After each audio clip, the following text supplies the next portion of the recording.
اعوذ باللہ من الشیطان الرجیم بسم اللہ الرحمن الرحیم وبہ نستعین وہو خیر المعین ولعنۃ اللہ علی اعدائہم اجمعین من یومنا ھذا الی قیام یوم الدین اما بعد فقد قال مولانا الامام الصادق علیہ الصلاۃ والسلام فی قول اللہ تعالی واستعینوا بالصبر والصلاۃ قال الصبر الصیام۔ امام جعفر صادق علیہ الصلاۃ والسلام کی ایک حدیث بہرحال پیش کرنے کی کوشش کر رہا ہوں۔ سامعین گرامی قدر اور ناظرین گرامی قدر، ہمارا یہ سلسلہ حدیث الحمدللہ آج 8ویں مرحلے میں پہنچ چکا ہے، اور آج آپ کے سامنے ہم چھٹے امام کی ایک بہترین حدیث لے کر پیش خدمت ہیں کہ جس حدیث مبارکہ میں ہمارے چھٹے امام حضرت امام جعفر صادق علیہ الصلاۃ والسلام ارشاد فرما رہے ہیں اللہ تعالیٰ کی اس آیت کے حوالے سے کہ جس میں اللہ نے ارشاد فرمایا کہ وَاسْتَعِينُوا بِالصَّبْرِ وَالصَّلَاةِ، کہ مدد حاصل کرو، مدد مانگو، کس سے؟ صبر اور صلاۃ کے ذریعے۔ تو چھٹے امام سے جب کسی نے پوچھا مولا صلاۃ سے مراد کیا ہے، تو امام نے صبر اور صلاۃ سے مراد کیا ہے، تو امام نے فرمایا کہ صبر اور صلاۃ سے مراد یہ ہے کہ انسان صبر یعنی روزہ، صلاۃ یعنی نماز، ان دونوں چیزوں کو امام جعفر صادق علیہ السلام نے بیان فرمایا۔ یعنی امام نے یہ بیان فرمایا کہ انسان کو چاہیے کہ وہ نماز کے ذریعے اور صبر کے ذریعے سے اللہ سے مدد مانگے۔ اگر انسان ایسا کرتا ہے، یعنی کہ وہ نماز پڑھتا ہے، عبادت خدا کرتا ہے، اللہ کی بندگی کرتا ہے، اور اس کے بعد پھر روزہ بھی رکھتا ہے، تو ایسے انسان کے لیے امام نے فرمایا کہ ایسے انسان کو چاہیے کہ اب ایسی حالت میں پہنچنے کے بعد وہ اللہ سے ضرور مدد مانگے۔ جب انسان نماز پڑھے گا اور نماز کے ساتھ روزہ بھی رکھے گا یا روزہ رکھے گا اور نماز بھی پڑھے گا،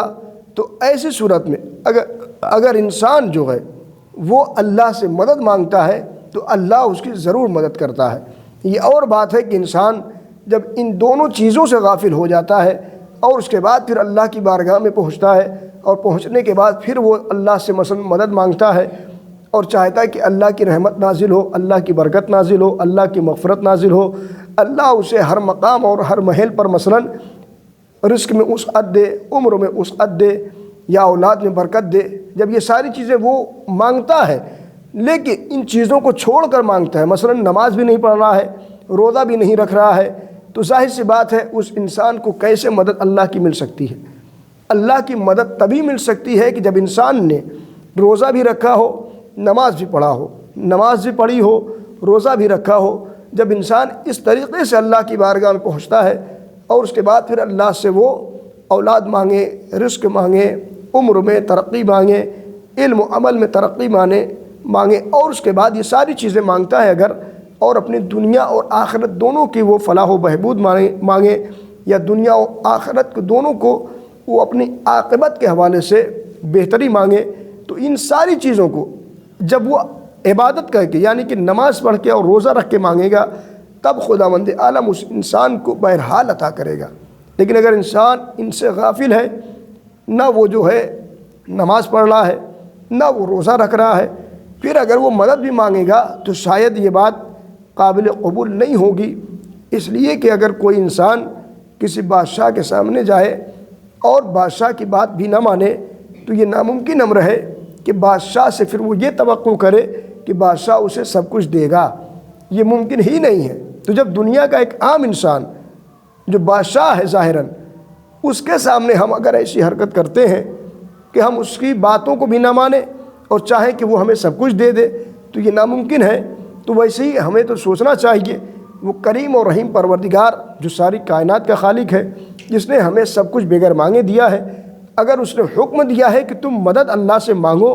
اور وہ بھی کیسے؟ نماز اور روزے کے ذریعے مانگو، تو ہماری بہرحال یہ ذمہ داری بنتی ہے کہ ہم نماز بھی پڑھیں، اور ماہ مبارک رمضان جب آ جائے تو اس میں مکمل روزے بھی رکھیں، اور اس کے بعد پھر اللہ کی بارگاہ میں ہم دست دعا بلند کریں، اپنے ہاتھوں کو پھیلائیں،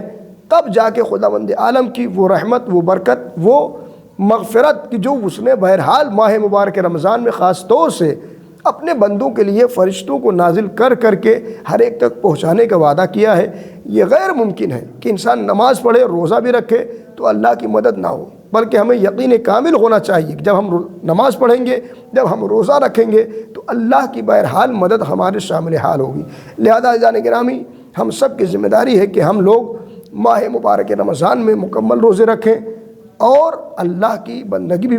بہترین طریقے سے مکمل طریقے سے کریں، تاکہ خداوند عالم ہمارے اس عمل سے راضی ہو جائے اور وہ خوش ہو جائے، اور ہماری جو آرزوئیں ہیں، تمنائیں ہیں اور چاہتے ہیں وہ اللہ کی بارگاہ سے ہمیں پوری ہوتی ہوئی نظر آئیں۔ والسلام علیکم ورحمۃ اللہ وبرکاتہ۔